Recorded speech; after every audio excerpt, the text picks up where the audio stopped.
Well, welcome back to the Money Wisdom Podcast, powered by Johnson Bernetti. My name is Jake Dozer. I'm a certified financial planner and one of the advisors here on the team in Connecticut. And I'm joined, as always, by my colleague, Nick. Nick, introduce yourself if you would. Jake, thank you, as always. Glad to be back with you. Glad to be back with our listeners and viewers. And again, folks, my name is Nick Colantuono. I'm a certified financial planner up here in our Johnson Bernetti Boston offices. Yes, Nick is looking tight with that fresh beard. It's looking great over there. I'm over here looking bushly, and you're looking polished, and I appreciate that. That's very Boston of you. I tell you what, we have a question on here because of our beards. It's good for the camera. I see. That's what it is. Gotcha. I wish I had the foresight to make decisions like that. I digress. Nobody wants to hear about my fashion sense or lack thereof. Let's get into our question that we have in front of us today. We're going through a series where we're fielding real questions that we've heard from listeners and viewers. And the question we have in front of us today is, I wish that, this is in the words of the listener or viewer, I wish that I'd been putting more money into a Roth IRA over the years, but I'm now 60 years old and almost all of my retirement money is in a 401k or traditional IRA. Should I consider a Roth conversion for some of this money?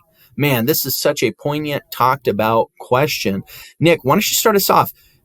Could we start first by maybe defining, for those listeners who have never heard of this before or unfamiliar with what it means, what is a Roth conversion? What's Roth? Where do we start here? Yeah, it's a loaded question, and it is probably one of the number one topics and kind of planning topics that I'm working on with clients right now because there's such a good window of opportunity to do it. So at the end of the day, retirement assets kind of live in two different worlds, right? You've either got pre-tax or traditional retirement money where you get a tax deduction for the contributions, the money grows tax deferred, and as a result, every dollar that comes out hits you, the listener, or our clients as income. The other world the money can live in is the Roth world, the post-tax money, where you pay taxes on the money when you earn it. And as a result, it then goes into that Roth account where it grows tax deferred. And then again, any dollars that come out because you paid the taxes on the money when you made it, Uncle Sam doesn't really care after that. So any distributions, any growth you get within that Roth, 100% tax-free. So you see the data out there, Jake. You know when we're having our dinners or when we're doing our educational events or when we're meeting with folks for the first time, we have them fill out that blue sheet. What would you do differently? And almost exclusively, people are sitting here today saying, man, I wish I had thought a little more seriously about this Roth world that my money could live in, 10 or 15 years ago. Yeah, and so we looked at what the difference in a Roth is and how do you get money into one? Well, as this viewer mentions, asking about a Roth conversion, that's one of the two ways to get money into a Roth. Way number one is a contribution. I'm putting fresh dollars through payroll deduction into my 401k, that's Roth, which nowadays is becoming more and more common. Or I'm putting contributions into a Roth IRA, an individual retirement account. I'm paying the taxes up front. I'm biting that bullet, and then I'm going to grow tax-free for the rest of my life. So you can contribute or you can convert. Contribute is obviously limited to the time of your life where you have earned income from a W-2, a 1099, or working on a farm. Those are the three ones. So Social Security or pension income doesn't count. You can only do that if you've earned income in that capacity. But a conversion on the flip side is something you can do at any time. You could convert while you're working. You can convert after you're working because it's taking existing dollars from a pre-tax 401k or IRA and migrating it, less the taxes, into a Roth. And so, this listener has a good question, which to Nick's point is we hear a lot.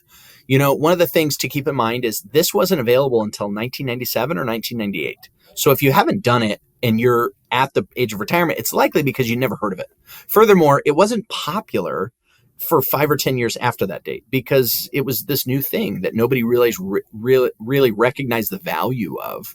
But within a Roth, just know that you can hold the same types of investments as an IRA or a 401k.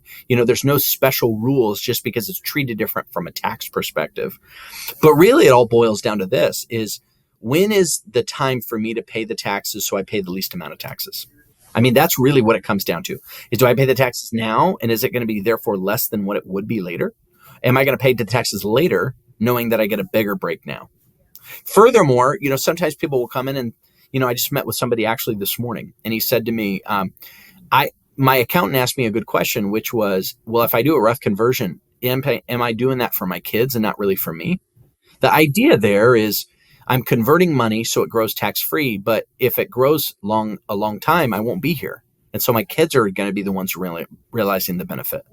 So his question, which is a fair one, which is, why should I write a check for money that my kids are going to enjoy? Here's how I turn that around. And this is a perspective, is I don't care who writes the check. I just care that Uncle Sam gets the smallest check, right? Whether I write the check or my kids write the check, I don't care. I just care that this money goes the least amount to Uncle Sam as possible. And really, that should be what it comes down to. Now, there are times when Roth conversions don't make sense because you're spending money so fast that you don't give your money long enough to grow tax-free to make up the difference. But there are, more often than not, for most of our clients, almost all of them should be considering at some point, maybe not Roth conversions every year, but they should be doing it every once in a while. And frankly, a lot of times it's a missed opportunity. I don't know if you've said it before, Nick, so I don't want to steal your thunder, but is everyone should pay their fair share in taxes, but nobody should leave Uncle Sam a tip. Did you say, is that from you? It didn't, but I'll take credit for it because that's a great one. Yeah. We've all paid enough in taxes over our life. Yeah. And, you get to this idea of legacy. Well, should I be the one paying extra tax so my kids don't have to? Well, maybe you're going to be leaving money behind as is. And if that's the case, right, not everybody has the objective of leaving money behind. But if we know that you are going to be leaving money behind, you might as well do it in the most tax efficient way. And that's where oftentimes it leads to these Roth conversion conversations. So, Jake, we have a resource, don't we? We do, and I'm glad you brought that up. So we have the resource super poignant for this subject. It's the "Are You Paying Too Much Taxes in Retirement" booklet, and it's really dissecting if once I get to retirement, if I haven't addressed this, how do I make sure that I'm addressing it appropriately? So if you'd like to get your hands on the "Are You Paying Too Much in Taxes" retirement booklet, we'll send it to you free of charge, complimentary. If you text the word "offer" OFFER to 800-757-0436. That information is also in today's show notes as well. So it's all about, when do I pay taxes? How do I pay the least amount of taxes, regardless of who benefits, regardless of who writes the check? How do I preserve as much of this money as possible to either me or my loved ones? And really, that's what it's all about. It's not all about getting the most growth. It's about, how do you get the most growth and keep the most growth? And how do you keep the most growth? By controlling taxes, by doing tax planning.